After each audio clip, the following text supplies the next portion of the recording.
Hola, muy buenas tardes, con el gusto de saludarles. De verdad, un placer estar en este 3 de 3, el tercer viernes de charlas de ciencia que se hace en colaboración con el Departamento de Arte y Cultura de la máxima casa de estudios de la Universidad Autónoma de San Luis Potosí, en colaboración con el Consejo Potosino de Ciencia y Tecnología, que en su marco de 25 aniversario son las bodas de plata del Composite, 25 años de impulso a la ciencia, la tecnología y la innovación. Un placer saludarles, su servidor Edgar Jiménez, transmitiendo desde el Composite y como siempre y como cada viernes que hemos tenido, un gusto. Mi estimado Jonathan Gamboa, te saludo.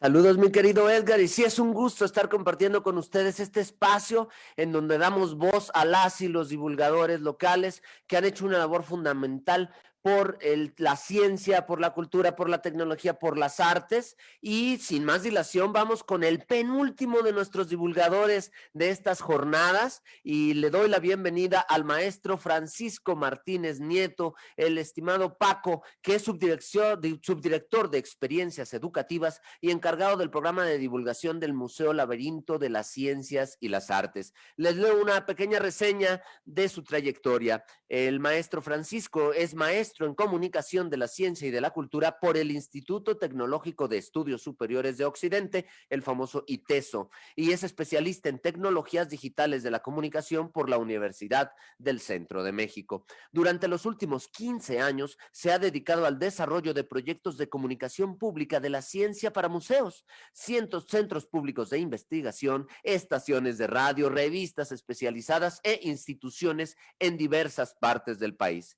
En 2015 ganó el Premio Nacional de Tesis de Posgrado del Consejo Nacional para la Enseñanza y la Investigación de las Ciencias de la Comunicación por una investigación sobre las relaciones de los científicos y el público no especializado a través de los blogs de ciencia.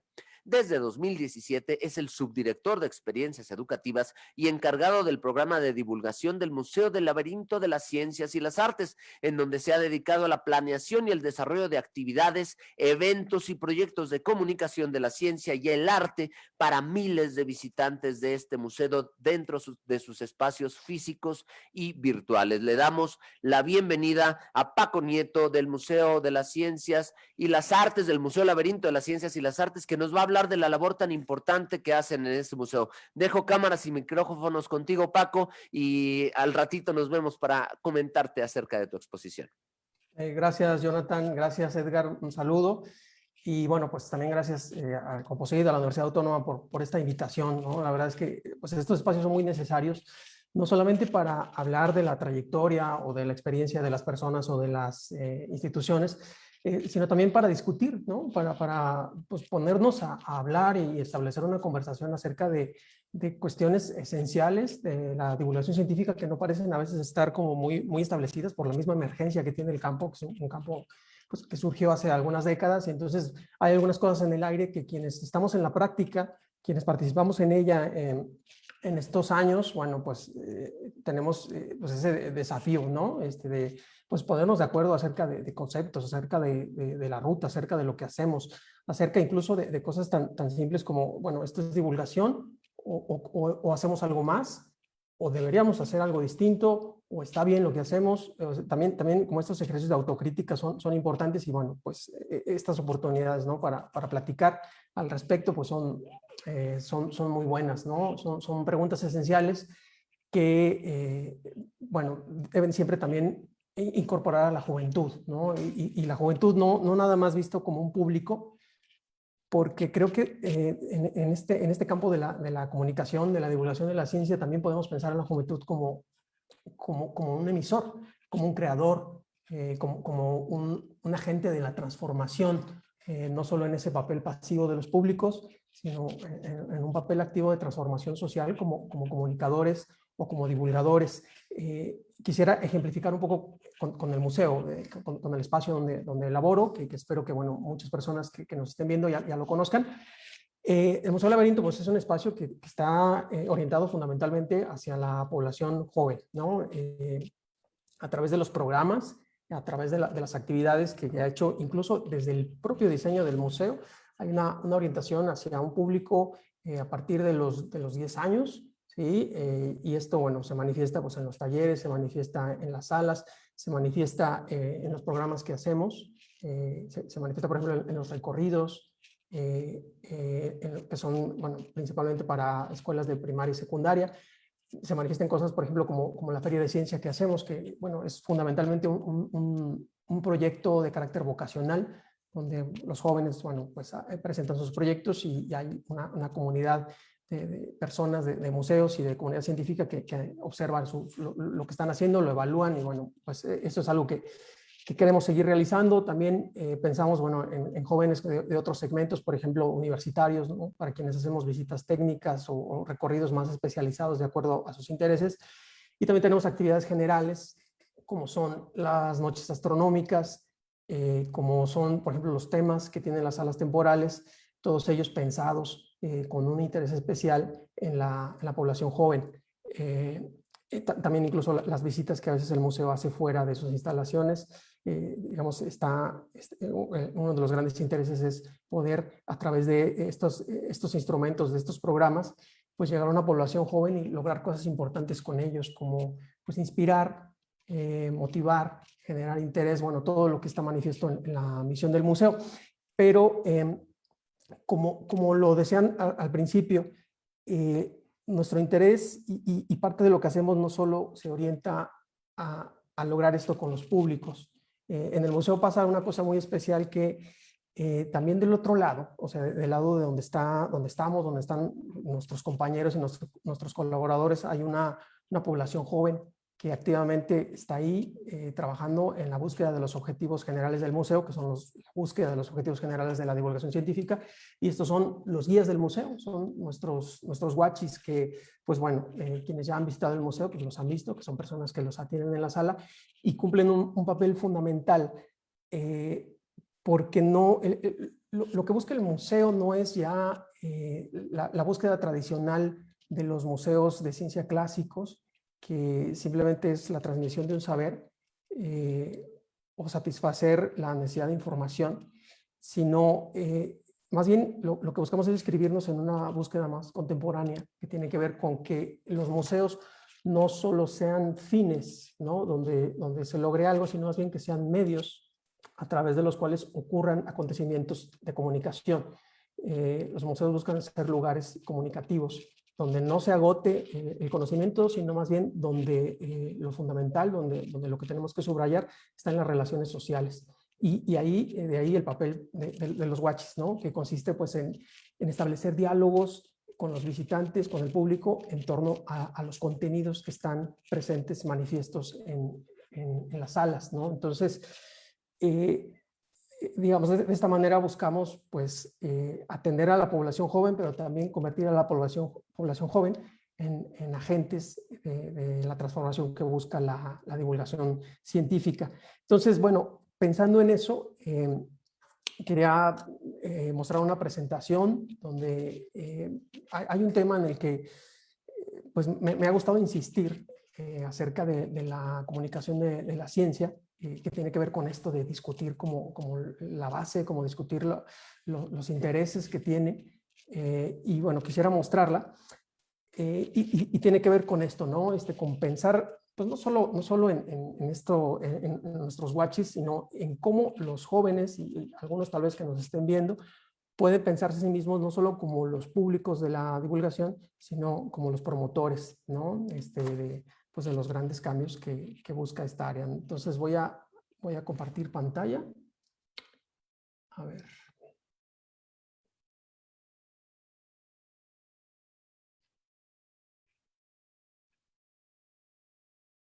A ver, creo que ya se está viendo. No sé si me puedes confirmar, Jonathan, si se está viendo la presentación. No, aún no se ve, mi querido Paco. No se ha visto. A ver.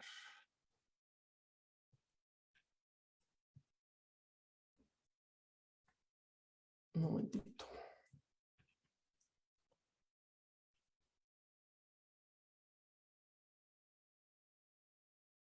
¿Listo? Sí, Listo, ya se ve. Creo que ya se ve.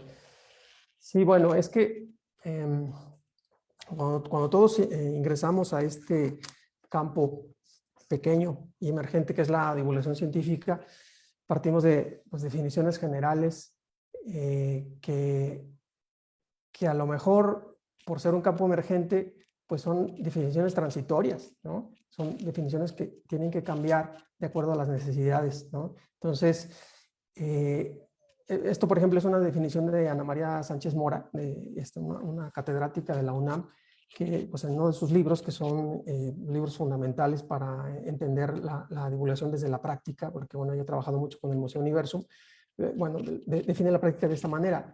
La divulgación es una labor consistente en poner al alcance del público el conocimiento científico. Y entonces, si empezamos así la divulgación, quizá podamos hacernos una visión poco crítica, ¿no? Si obedecemos a esta definición tal cual, lo que vamos a tener es un esquema así, donde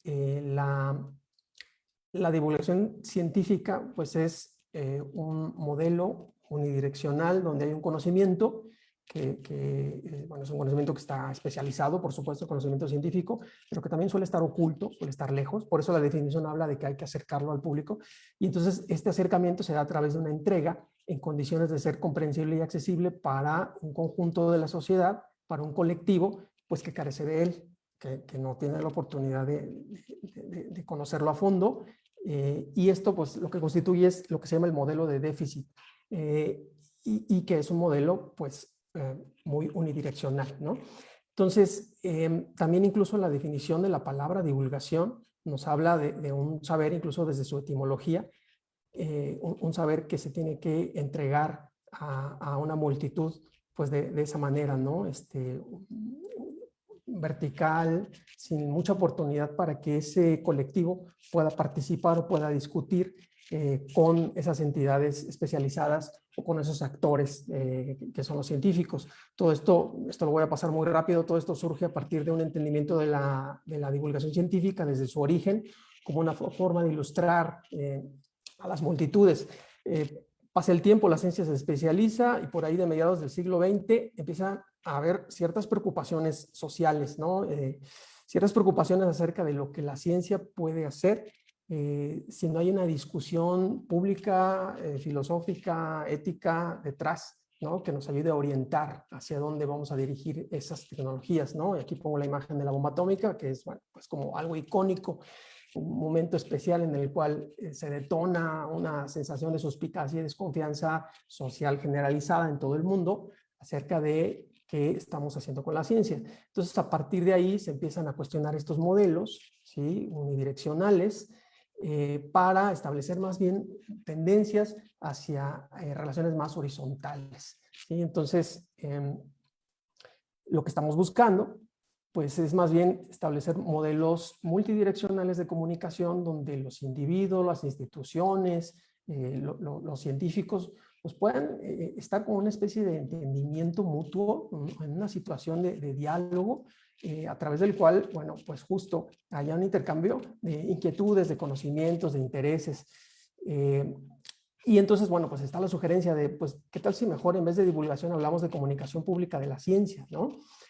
¿Por qué? Porque incluso a través de su etimología, la comunicación pública de la ciencia se refiere a poner en común los conocimientos y las actividades científicas, ¿sí? Como, pues bueno, lo dicen más en el campo de la comunicación, construir sentido acerca de la ciencia y de sus actores, ¿no? Una construcción social de sentido que por lo tanto, pues bueno, va a ser colectiva, va a ser más democrática, va a ser más abierta, ¿no? Entonces también se habla mucho del concepto de esfera pública cuando se refiere a este aspecto, ¿no? De poder establecer escenarios de diálogo entre los espacios especializados y el público no especializado. Y entonces, bueno, lo que platicamos un poco de esto con nuestros guías en el museo y digamos, bueno, desprovisto un poco de los tecnicismos y de lo complejo que pueda ser entrar en estos temas, pero cuando hablamos de que los jóvenes pueden participar en la divulgación es justo para ser parte de este cambio, para ser justo la revolución o la manera de transformar los modelos que a veces los que pues ya tenemos tiempo en esto damos por hecho, ¿no?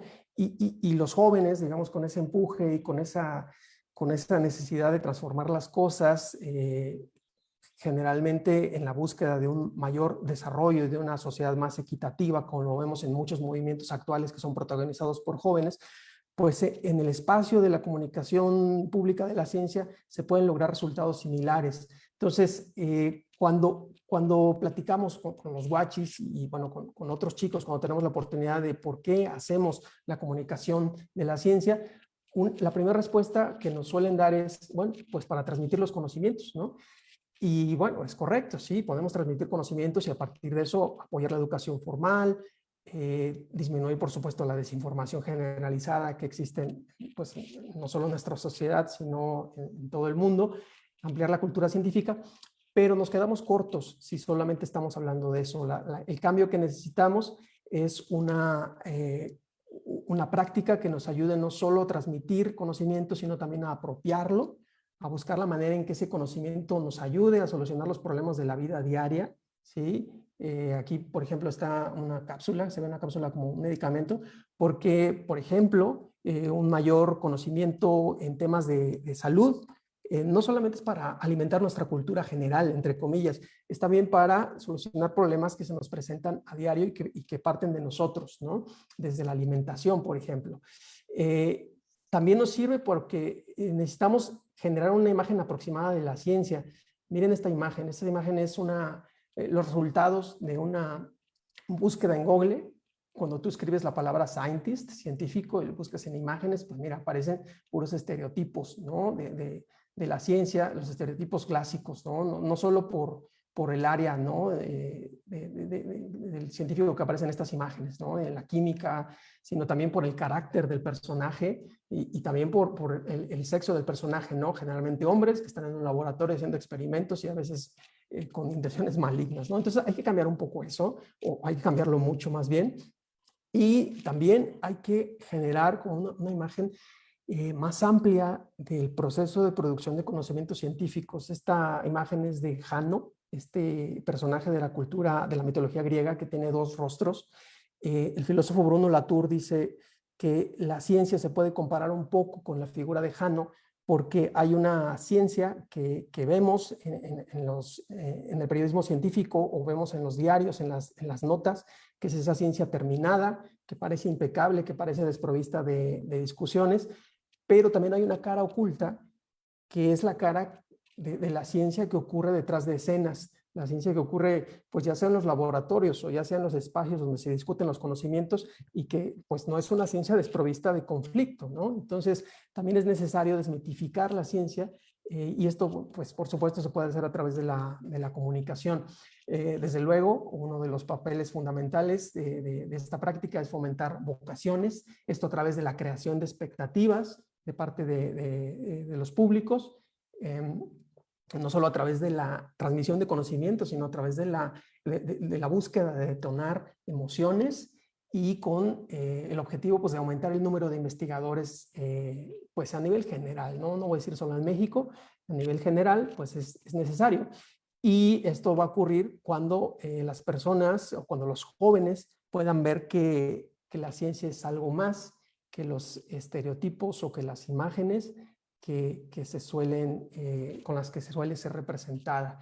También es necesario que la comunicación de la ciencia nos permita formar posturas críticas, porque tampoco, creo también que un problema que hay mucho con algunos divulgadores, una tendencia que ocurre mucho es vernos como evangelizadores de la ciencia y no es así. También nosotros podemos promover la formación de posturas críticas frente a la ciencia.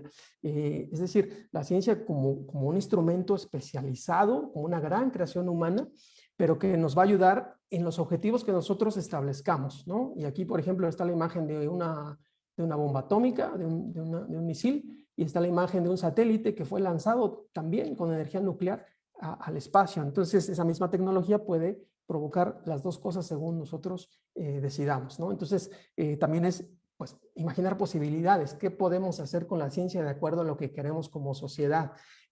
No poner a la ciencia por encima, ¿no? de todo, sino que tiene que haber una perspectiva filosófica, crítica, que nos ayude a tomar esas decisiones, ¿no? Y otra más, ¿no? Bueno, hay muchas cosas, hay muchos objetivos que podemos cumplir con la comunicación de la ciencia. Yo le diría a los chicos que se quieren dedicar a esto que también uno de ellos y uno de los pues más satisfactorios quizá es ayudar a cuestionarnos la existencia. Esto es que a través del conocimiento que nos provee la ciencia del mundo en el que vivimos, nosotros podamos ampliar, transformar el sentido del mundo, trastocar. Cuando digo trastocar es movernos el tapete, ¿no? A través de cosas como, por ejemplo, hablar. Bueno, aquí puse algunos ejemplos porque esto es parte de una plática que di en el museo, pero o sea, desde las cuestiones de los átomos hasta las cuestiones amplísimas del universo, todo ese conocimiento que nos ayuda a redefinir la forma de las cosas, pues principalmente está alimentado por la ciencia. Aquí, por ejemplo, tengo una línea de tiempo a partir del día de hoy, que nos dice, bueno, o sea, el tiempo que ha pasado entre el día de hoy y hace 30 años va a ser muy poco si tomamos en cuenta la totalidad de la experiencia humana. Hace 100 años fue el fin de la Primera Guerra Mundial. Cuando hablamos de hace 100 años, pues decimos, bueno, hace mucho, pero luego podemos irnos más atrás. Hace 1000 años fue la Edad Media. Hace 10.000 años fue el origen de la civilización y parece que estamos hablando de un pasado muy remoto, pero no. Hace 400.000 años surgió la especie humana y el 95% del tiempo de la historia humana la pasamos así, cazando y recolectando. Y eso creo que puede transformar nuestra perspectiva porque nos dice que lo que hemos vivido como esta sociedad industrializada es un santiamén. ¿Y cómo supimos eso? A través de la ciencia. ¿Y cómo podemos justamente mover el tapete de muchas personas para pensar la experiencia humana de esta manera? A través de la comunicación de la ciencia, ¿no? Entonces creo que hay muchas cosas que la comunicación de la ciencia puede hacer, no solo por el desarrollo económico o no solo por la apropiación de una ciencia que nos puede ayudar en la vida cotidiana, sino también en ese sentido máximo de cuestionar y de preguntarnos, ¿no? Acerca del porqué de las cosas, ¿no? Entonces, bueno, esto suele ser muy motivante, ¿no? Saber que podemos hacer todo eso a través de la comunicación de la ciencia. Cuando algunos chicos nos preguntan, bueno, me interesa la divulgación de la ciencia, la comunicación de la ciencia, ¿qué puedo hacer? Pues miren, hay varias sugerencias. Si están estudiando, pueden relacionar proyectos de investigación de los que estén haciendo en la universidad con temas de ciencia, ¿no? De comunicación de la ciencia. Pueden por su cuenta desarrollar productos audiovisuales.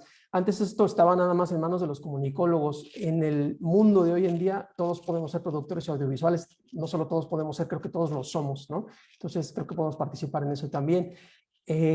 También una oportunidad para trabajar de cerca es hacer un servicio social en instituciones dedicadas a la producción de conocimiento o a la producción de comunicación científica. El ejemplo más cercano que se me ocurre, bueno, en el museo. En el museo, pues muchos de los chicos que están trabajando en esta labor están haciendo su servicio social.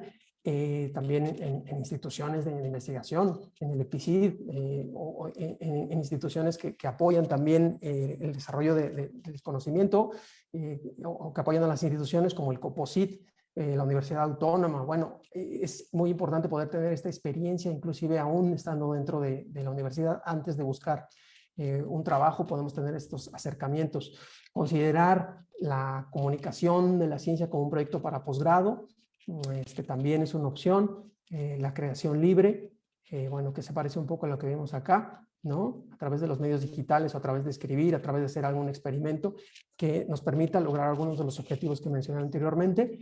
Y también vincularse a una organización. Esto es muy interesante. Este número de organizaciones que de un modo o de otro se relacionan con la ciencia, estamos siempre buscando voluntarios. Ya sea en el ámbito médico, en el ámbito ambiental, ¿no? En el ámbito biológico, en la astronomía, en instituciones educativas.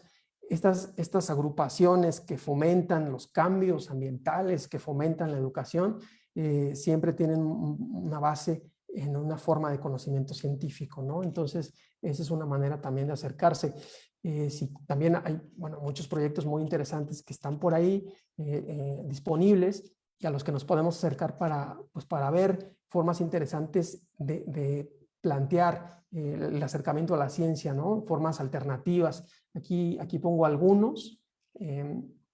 algunos canales de YouTube, algunas páginas donde ya no se apela a lo tradicional, sino se busca que la comunicación, que la experiencia de los públicos sea distinta, inclusive programas de televisión también, que siempre fue como el modelo clásico, y sigue habiendo cosas ahí muy interesantes, y algunos proyectos alternativos como este. Este es un proyecto personal, este último de Cartas de Amor, que bueno, ya no lo he continuado, pero también son formas de plantear las cosas de otra manera y de lograr que la ciencia y sus conocimientos tengan un sentido público, ¿no? Entonces, bueno, esto es lo que quería platicar. Creo que hablé de varios temas,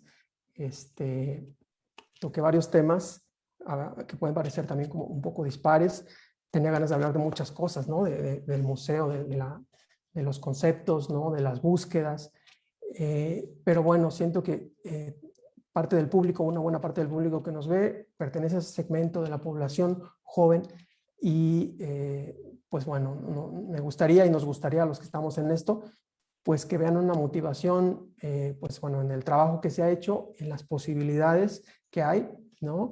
Y en las necesidades sociales para hacer una divulgación y una comunicación de la ciencia integral.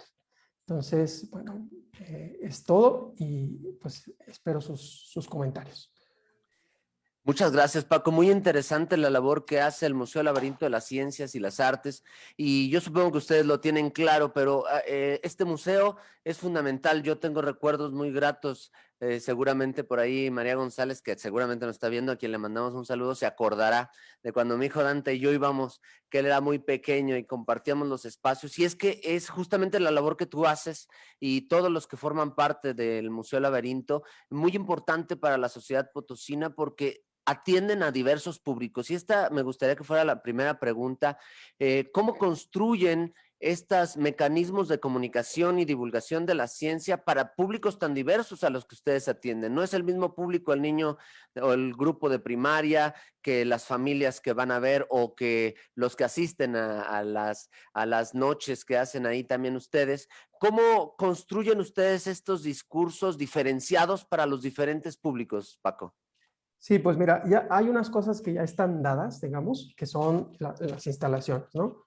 A través de las instalaciones ya existe un discurso para diferentes públicos, ¿no? Entonces, bueno, esto lo vemos, por ejemplo, a través de las salas, ¿no? Hay salas orientadas específicamente para niños pequeños.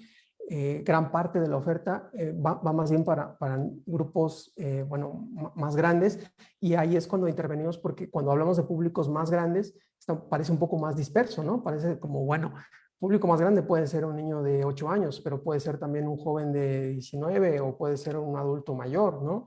Y entonces, bueno, ahí es más, ahí tiene que ver más la intervención justo del equipo de trabajo, ¿no? De los guachis. Lo que fomentamos con ellos es que seamos muy perceptivos y muy empáticos con el público, de manera que podamos adaptarnos no solo al segmento al que pertenece de edad, sino también a características propias de las personas, y esto se hace a través del diálogo, ¿no? A través del diálogo, a través de establecer el diálogo, un diálogo inicial, un diálogo detonador, tú empiezas a saber, pues desde la actitud de las personas, los intereses de las personas, y hasta dónde puedes ir tú con tu discurso, ¿no? Hay un modelo que es muy, muy común en los museos de ciencia contemporáneos desde hace algunos años, que tiene que ver con activar tres cosas: activar la mente, activar el corazón y activar las emociones, ¿no? Es decir, a través del discurso que utilizamos para atender al público, tenemos no solo que fomentar los saberes, adecuándonos un poco a las posibilidades de acuerdo a la edad de las personas, sino también tratar de emocionar un poco a través del relacionar los contenidos con las experiencias directas de las personas, ¿no? Entonces, para eso, pues bueno, funciona el diálogo, pero también funciona la capacidad del equipo, pues para poder establecer analogías, ¿no? Es decir, la analogía como un recurso literario muy propio de la divulgación, cuando tú comparas algo de lo que estás hablando con algo que puedan imaginarse las personas de inmediato. Mi estimado Paco, gracias como siempre. Y bueno, yo quisiera aprovechar también, mi estimado Jonathan, bueno, pues mandar saludos precisamente a quienes han enviado por ahí, pues saludos a Tristán Alanderos, a la maestra María González, efectivamente, a Celia Castañeda, a Marco Medellín, a Hideki Vigil. Muchísimas gracias, de verdad, Paco. Bueno, pues ha sido un ejemplo de impulso a las actividades, de verdad, de todo lo que se ha hecho, y pues no nada más desde al seno del Museo Laberinto de la Ciencia y las Artes, el mejor museo que existe en toda Latinoamérica, y que en definitiva, pues también has impulsado proyectos, bueno, pues hasta a nivel emprendedor, desde distintos frentes, ¿no? Y que esto, bueno, te lo reconozco, mi admiración total. Y también preguntarte, Paco, que bueno, que nos pudieras compartir un poco acerca de los factores que influyen en cuando vas y llevas actividades, desarrollan programas de divulgación. Uno muy, muy importante que ha desarrollado durante muchos años el Museo Laberinto es Laberinto Itinerante, precisamente, que el objetivo pues es llegar precisamente a comunidades que quizá les sea más complicado llegar a la capital potosina, a estas bellas instalaciones, pero desde la perspectiva de la divulgación, pues cuáles son los principales retos que, digo, más allá quizá de las cuestiones de infraestructura, quizá hasta de conectividad, pues tú has enfrentado, es decir, ¿qué diferencias son significativas en términos de llevar divulgación a las regiones, a veces comunidades indígenas que lo hicieron en el año 2019, previo a que empezara la pandemia, versus hacer las actividades en el museo? Pues mira, o sea, nos interesa llegar a todos los públicos, ¿no? Y hay recompensas diferentes cuando tenemos la respuesta de cada público. Por recompensa me refiero a la respuesta de las personas. Claro. O sea, creo que uno como persona, al momento de participar en esto, cuando tú sabes que lograste algo con las personas, cuando tienes una reacción, que tú te diste cuenta que hubo un impacto ahí, pues bueno, es la recompensa, es un logro, ¿no? En estos casos, cuando tenemos la oportunidad de acercarnos a públicos que, ya sea marginados económicamente o geográficamente, ¿no? Tenemos una gran respuesta, tenemos una gran recompensa, que siempre es una reacción muy positiva de parte de las personas. O sea, en muchas de estas comunidades realmente no tienen a veces ni siquiera la oportunidad de salir de ahí, ¿no? O la oportunidad a veces ni del descanso. Muchos de ellos ni siquiera la oportunidad de ir a la escuela. Entonces, cuando uno puede acceder a estos espacios para llevar una actividad que busca sorprenderse por el mundo, o sea, busca que la gente se sorprenda por el mundo, que la gente adquiera un conocimiento sobre el planeta que está pisando, la gente lo agradece, y lo agradece porque ellos no han tenido la oportunidad de acercarse a nada de esto antes. Y eso genera una satisfacción enorme que nos enriquece a todos, ¿no? Nos enriquece a ellos y nos enriquece a nosotros porque nos impulsa. En ciudad tenemos una respuesta distinta porque uno como habitante de la ciudad tiene muchísimas opciones culturales, a veces tantas que uno discrimina y dice, pues esto sí, esto no, esto ya lo vi, esto ya no me llama la atención, estamos bombardeados audiovisualmente, ¿no? Más ahora con el encierro. Entonces la reacción es distinta. Para nosotros nos genera mucha satisfacción no solo tener esta respuesta de los públicos tan significativa, sino tener la oportunidad de participar incluso en el diseño, ¿no? De las actividades, porque todo esto empieza con el diseño.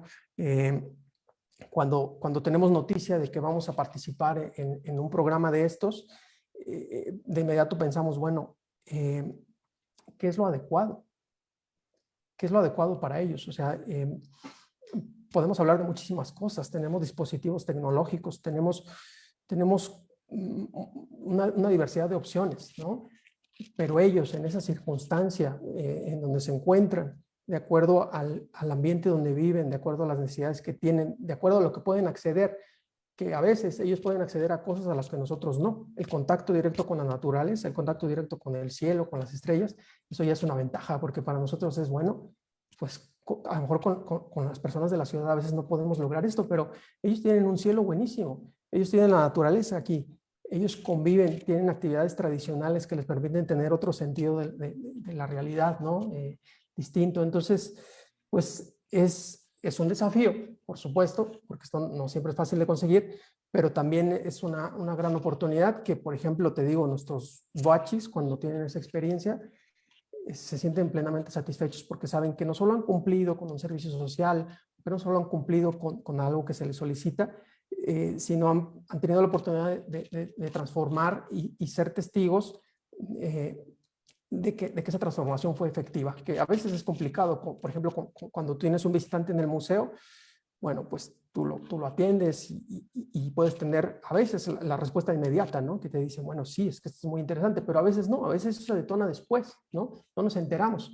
Cuando tenemos esta oportunidad para trabajar con estos públicos especiales, la respuesta suele ser inmediata, ¿no? Suele ser inmediata y suelen comunicarlo. Y eso, esa posibilidad de estar participando así a este nivel en la transformación de la realidad de las personas es muy grande. Es muy interesante y es muy bueno que ustedes tengan clara esta diferencia de construcción de discurso y de recepción con los públicos diversos a los que ustedes atienden. Has mencionado varias veces y seguramente a quienes han ido al Museo Laberinto de la Ciencia y las Artes lo tiene clarísimo, los guachis. Los guachis son una función fundamental del museo, son los que comunican en una instancia inmediata con el público y además son jóvenes. Yo quisiera que nos hablaras un poco sobre la formación que tienen los guachis y también si nos escucha algún joven, no sé qué edades son los guachis y quisiera formar parte de esta comunidad de guachis, ¿qué es lo que tendrían que hacer? ¿Cómo se forman los guachis y quién puede ser parte de ellos? Bien, los guachis es un grupo que oscila entre los 17 y los 24, 25 años de edad. Ellos pueden entrar al museo ya sea por servicio social, pero también puede ser un voluntariado perfectamente, ¿no? Y bueno, cuando hay personas interesadas, pues bueno, nosotros registramos el interés, registramos sus datos, establecemos o abrimos fechas para la capacitación y o sea, hacemos este reclutamiento y bueno, durante la capacitación lo que vemos pues, es una diversidad de temas que tienen que ver pues no solo con los contenidos, ¿no? Por supuesto que no solamente con los saberes, porque el saber no hace, el tener conocimientos no hace que puedas interactuar con el público, ¿no? Claro. Entonces, tiene que ver también, pues, tiene que tener un enfoque pedagógico, ¿no? Cómo lograr establecer un diálogo acerca del conocimiento científico con las personas. Y yo creo que también haciendo un énfasis en esto de, pues, no solo se trata de transmitir, como comentaba hace rato, se trata de dialogar en torno a, ¿no? En torno a los saberes no sé, de la astronomía, en torno a los saberes de la microscopía, de la nanotecnología, en torno a lo que el museo ofrece al público, ¿no? Y bueno, pues también cuestiones operativas, porque también no solo es saber y saber dialogar acerca de, sino también operar un museo, que también es como una ciencia aparte, ¿no? Y que tiene que ver con el manejo de los públicos, que tiene que ver con la recepción de los públicos, que tiene que ver pues con todas estas cuestiones que hacen que un museo pueda funcionar, especialmente cuando pues tenemos la gran oportunidad de recibir tantas personas, ¿no? Entonces, pues sí tiene que ser como muy diversa esa capacitación, de manera que podamos estar a la altura en todo lo que tenemos que hacer, ¿no? O sea, en conocimiento, en atención al público y en el manejo de un museo. Claro. Y bueno, yo también quisiera aprovechar, Paco, preguntarte, y digo, me agrada un poquito de la pregunta, Jonathan, precisamente la formación, ¿no? Rosma hace un momento platicaba pues de esta cuestión de la formación en los jóvenes y creo yo que definitivamente los guachis de manera, ha sido yo creo que un beneficio colateral, ¿no? Incentiva y se convierte en una línea de formación como parte de las mismas actividades que tiene para fortalecer pues ya la presentación de las actividades al seno de cada una de estas bellísimas salas. Les recomendamos que, bueno, pues este fin de semana, a todos los que nos están escuchando, viendo, los que están viendo la transmisión grabada, que bueno, se sintonicen un ratito más o durante el fin de semana, vayan al Museo Laberinto de las Ciencias y las Artes, de verdad es una experiencia única. Y bueno, también, Paco, preguntarte al respecto de lo que es visión a futuro un poquito, ¿no?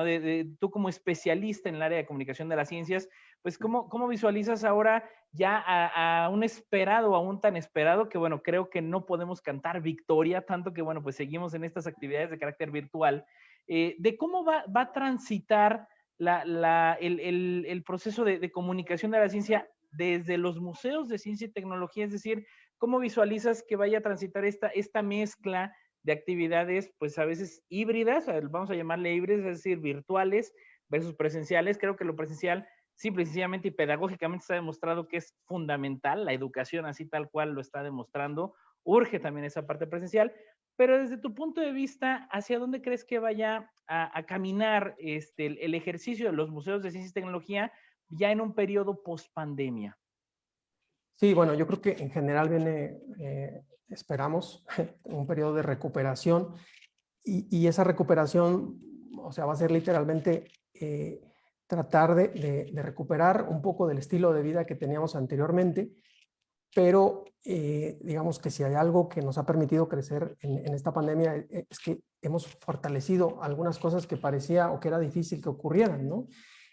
Como la manera en la que las instituciones y las personas pues se volcaron a lo digital, pues como una forma de acceder las instituciones pues a sus públicos y las personas pues a las ofertas culturales, a la cultura en general, y todo eso hace que yo creo que podamos estar mejor preparados para que después, bueno, efectivamente las instituciones van a seguir recibiendo personas y van a trabajar un poco como trabajaban antes, pero ahora se van a encontrar habilitadas también para hacer más cosas en lo digital. Yo creo que en general se habla de que tenemos una intoxicación informativa por todo bueno, lo que ha sido estar frente a la pantalla tanto tiempo, pero creo que en el mediano plazo, quizás en el corto plazo también vamos a tener esta reflexión de, bueno, esto nos permitió crecer en estos aspectos, nos permitió hacer cosas que tal vez pensábamos que no podíamos hacer o que ni siquiera nos las habíamos planteado. Te pongo el ejemplo del museo, que yo creo que es el ejemplo de todos los museos, que pues es incursionar en lo digital, en las redes sociales, en lo audiovisual, en la producción de videos, en tratar de preguntarnos, de saber pues, ¿qué más podemos hacer? O sea, porque también el modelo de hacer el video se volvió de pronto pues como una línea que todos seguían y entonces nos preguntábamos, bueno, ¿cómo ser creativos en este campo ya tan delimitado, ¿no? Y influenciado por el encierro. Entonces tuvimos que ser creativos, tuvimos que hacer cosas distintas y eso es una formación inesperada a nivel social que yo creo que nos preparó, y no solo a los jóvenes, creo que incluso preparó a aquellos que rechazaron siempre lo digital, ¿no? A los luditas que llaman, ¿no?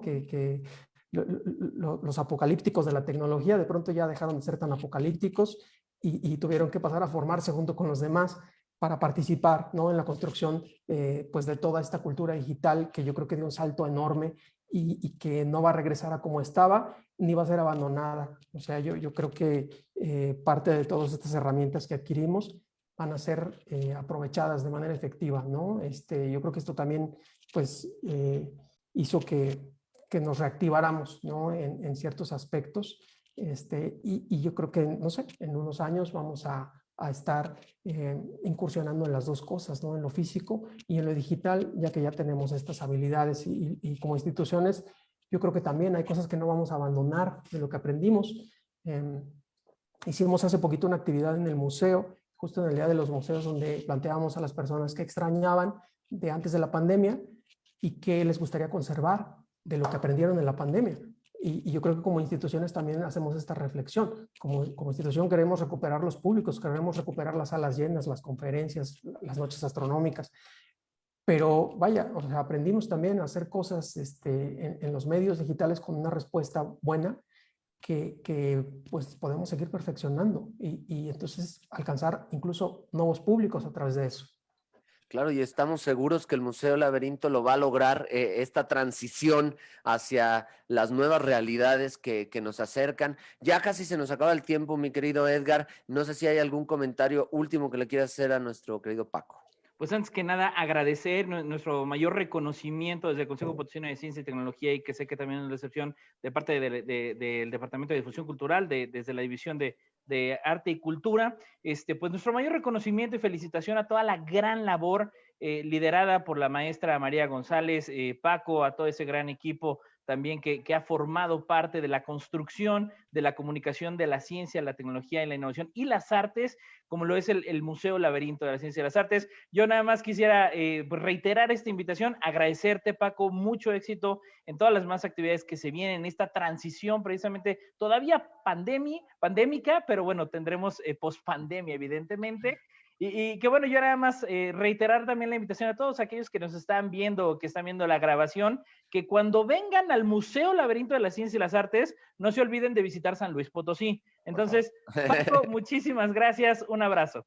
Gracias a ustedes y pues aquí estamos para futuras conversaciones. Muchas gracias, Paco. Y bueno, también nada más pedirte que si hay algún evento próximo en el Museo Laberinto de la Ciencia y las Artes, nos lo hagas saber para que el público, ya sabemos que ustedes tienen un público seguro que siempre está fiel a la asistencia desde que se pudo regresar a la cuestión presencial, pero si tienen algún evento, sería bueno que ahorita nuestro público se enterara. Claro, bueno, pues de entrada que sepan que el museo está abierto, porque todavía existe esa duda. Sí, claro. Entonces, bueno, pueden visitarnos de jueves a domingo a partir de las 11 de la mañana. Y poco a poco estamos incorporando actividades, ¿no? Cosas que habíamos dejado de hacer, pero poco a poco y de la mano de las medidas sanitarias, estamos haciendo cada vez más cosas para todos los públicos, ¿no? Incluidos los niños pequeños. Así que, pues visítenos. Y también en nuestras redes sociales pues vamos a estar hablando de las nuevas cosas que vamos a tener. Ahorita pues tenemos a la sala temporal, ¿sí? Hay unas imágenes muy interesantes de la ciencia, cuando la ciencia se vuelve arte. Tenemos la película y esperamos estar notificando, avisando al público sobre nuevas cosas. Ojalá que sí, y ya queremos todos regresar a las noches astronómicas, a ver nuevas transmisiones. Esperamos que pronto las circunstancias del mundo nos permitan regresar a estas actividades. Y bueno, agradecer mucho a Paco Nieto del Museo Laberinto de las Ciencias y las Artes por esta presentación, para que el público sepa lo que es hacer divulgación desde un museo tecnológico. Estas jornadas en donde hemos tenido divulgación de la cultura, de la música, de la arte virreinal, de la ciencia, de la tecnología, están casi por llegar a su fin. Todavía tenemos una transmisión más, esperemos que nos escuchen ahorita en un ratito con el maestro Hugo Jasso Villarreal. No se despeguen y recuerden, estamos aquí en Charlas de Ciencia del Consejo Potosino de Ciencia y Tecnología y el Departamento de Arte y Cultura de la Universidad Autónoma de San Luis Potosí. Nos vemos y nos escuchamos en unos minutitos más por estas mismas señales. Les deseo mucho éxito y por favor sean felices. Nos vemos pronto.